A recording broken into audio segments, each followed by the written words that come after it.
Hi guys, David with First Place Auto Parts, and today in the shop we're going to diagnose and take a look at how to repair a common issue that affects a lot of GM vehicles that were made in the early 70s all the way through the late 80s. The blower motor that actually pushes the air for your AC or your heater at this point is probably somewhere around 40 to 50 years old, and they are a known issue on GM vehicles.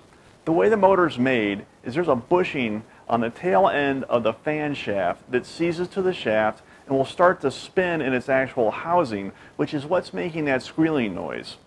Not only does it sound bad, but the efficiency of the fan is greatly reduced. It cuts down on the speed of the fan, and therefore you don't get the heat or the air that you should be getting from a properly working HVAC unit. I'm going to go ahead and give you an example of what it sounds like when a blower motor goes bad.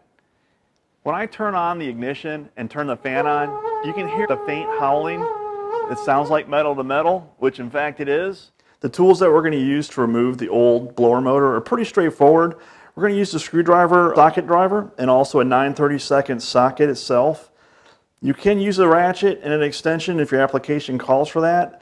But I will tell you, the screws, a sheet metal type screws, you want to be careful. They're not in ultra tight. There's no gasket that separates the blower motor and the blower motor housing. When you put these back in, I highly recommend just using the nut driver because it'll be really easy to over torque these, strip the holes out, and then you won't have any way to hold the blower motor to the blower motor housing. The first step to replacing the blower motor is to locate the blower motor on the passenger side of the firewall. In this case, we're working on a 1987 Chevrolet R10 two-wheel drive pickup truck. And you can see the blower motor is right next to the doghouse where the AC unit resides, right next to the inner fender well. The next step is after we get all the screws out of the blower motor housing, you'll see the blower motor itself will come out pretty easily. We'll go ahead and work this thing out between the housing and the inner fender well, the drain hose, and what we'll do then is just lift it up and out of the way. One thing that's good to do while you have the blower motor off is to clean out the inside of your blower motor box as best you can. You can see this actual box itself has a lot of debris inside of it, a lot of dust.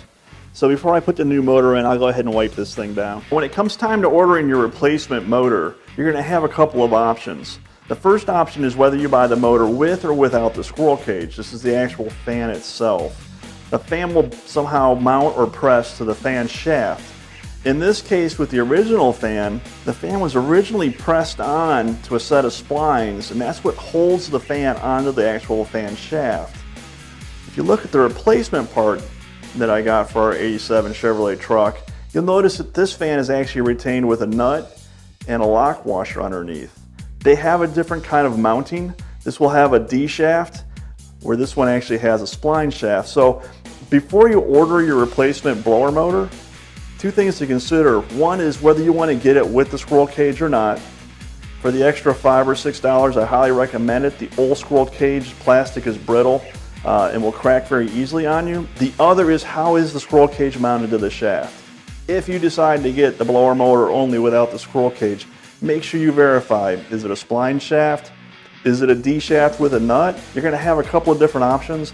I highly recommend that you verify which one you have if you're considering buying only the motor and you want to reuse for some reason your squirrel cage. One other thing that you're going to need to do, because these new motors are painted in gloss paint, is you're going to have to grind away some paint where that ground goes. Otherwise, this motor will not work because it's screwing into a fiberglass housing, so it needs a ground. Just wanted to give you a heads up on that. If you don't do that, you'll have a real surprise when you go to turn the fan on because it won't work. So just go ahead and grind some paint off now while you have it out and still have access to it. Know that that's something you're going to have to do. Okay, so installation of the new motor is going to be basically the reverse of the old. I'm going to go ahead and put the purple power wire on the straight spade. I've got my drain hooked up. I'll go ahead and work the motor into the actual housing itself. Keep the ground wire out of the way, and there's some locating studs on here that will fit in the holes on this motor, and they'll align the motor up here at the top, so you'll know you're in the right spot. So now all I have to do is put the 5 screws back in, put the ground wire back on, fire it up, and have some nice hot air. Okay, now for the moment of truth. This truck had very weak airflow out of all the vents earlier this summer. I actually recharged the air conditioner because I felt like it just wasn't cooling down. It wasn't until the temperature dropped below 40 degrees that the fan motor itself started making the sound. So it seems to have something to do with temperature dependent on when that bearing starts to actually make itself known when it's seized to the shaft. But nonetheless, I had very little airflow, even on high, from the vents themselves. So I'm going to go ahead and turn the ignition on, and I've taped a tissue over one of the vents to give you a visual about the amount of increase in airflow, or just the airflow in general that's coming out of the vent now. So I'm going to turn the ignition on, and I'm going to turn the fan on high, and you can see that the vent has quite a bit of airflow. As a matter of fact, I'm getting a lot of airflow out of all the vents. So this is a good upgrade to an existing fan. It's a great repair.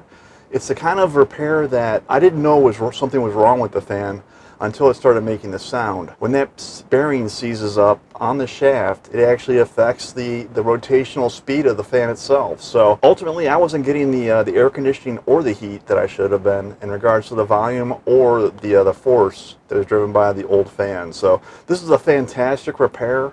I would even consider it an upgrade for a fan that may be working now, but that could use some help. Hey guys, I wanted to thank you for following along as we replaced that broken blower motor in our Chevrolet shop truck.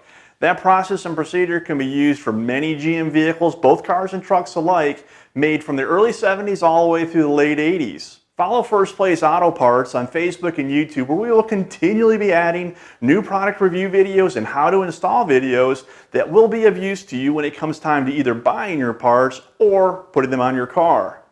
Make sure you hit the subscribe button if you like what you saw, and go to our always open, easy to use First Place Auto Parts website at fpautoparts.com, where you will literally find tens of thousands of restoration and performance parts for your car. Thanks for watching, and until next time, keep the hammer down and keep it between the guardrails.